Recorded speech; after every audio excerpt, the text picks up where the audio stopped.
This module is about developing metrics that can help in creating and then adjusting a marketing program. The initial goal is to figure out if a product and marketing strategy actually make money, and then how to improve the existing programs over time. It's not as straightforward as it sounds. Here are 4 of the reasons that it's complicated. First, when starting a new product or marketing program, the labor that is used will be replaced if the program is successful. In startups, for example, the CEO can be involved in early selling and often for free. How does one calculate the proper labor cost to be associated with the sales process? Second, the product COGS, cost of goods sold, are often higher when testing simply because the product is manufactured in lower volumes. How does one account for the potential lower price in volume? Third, ad media can also be higher cost when purchased in smaller blocks and may not be representative of the eventual cost. And fourth and finally, the company's overhead may be a significantly higher percentage of revenue in its early days and eventually will normalize.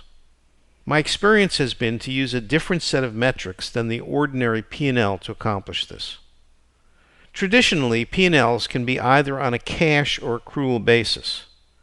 Both have problems in helping us understand the profitability of our overall business, as well as the detailed profitability of an individual marketing campaign.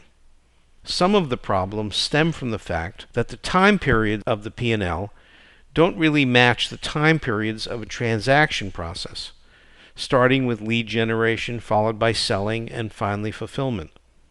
As well, the amortization of assets on one's P&L are dictated by accounting convention and are not necessarily related to the real life of the asset.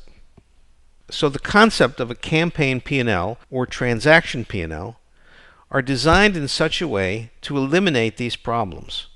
There is no sense of time in these analyses. Rather, they begin and end with all of the expenses and incomes associated with a transaction or a group of transactions triggered by a particular ad campaign. We only include variable costs in the campaign and transaction P&L. We omit any overhead that will change radically with scale. We can include overhead on labor costs that remain relatively constant as a percentage of the cost of labor. Marketing costs must include media costs, literature, mailing, telephone, sales labor, travel, commissions, etc. Product costs must include credit card fees, shipping, handling, a warranty and return reserve, etc. Looking specifically at the COGS, it is often the case that our COGS will change radically with volume. We should run multiple cases of the P&L using different standard costs for COGS with different assumptions about overall volumes. One-time expenses like the development of an ad or literature should be amortized out over its practical lifetime. My experience is that usually it's so small that it can be ignored. Finally, labor costs should use a standard cost model with the labor rate of the actual people and skill levels that will be required for the job, not the stand-ins that are actually doing the job when testing. Often these costs will be substantially lower. The bottom line of either the campaign or transaction P&L is called contributed margin. Our assumption is that through these metrics, we will design a money-making machine, tuning our selling price, COGS, labor costs, etc., to yield as much margin as possible.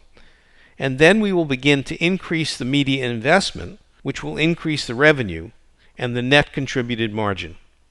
Our fixed expenses should remain fixed during this process, and eventually the contributed margin will exceed the fixed expenses and make our company profitable overall. Here's an example.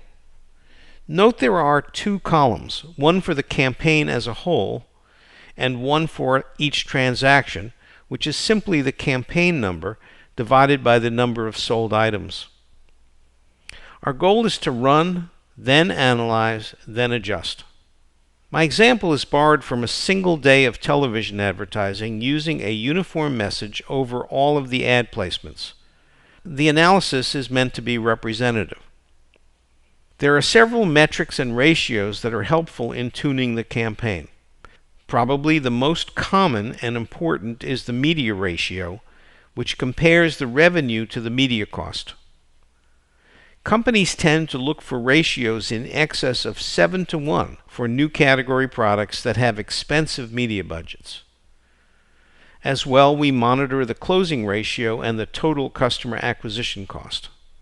I'm not going to go through any of the detailed numbers for you, but allow you instead to absorb them at your own speed. So in summary, step 1 is to create a money-making machine in the form of a campaign.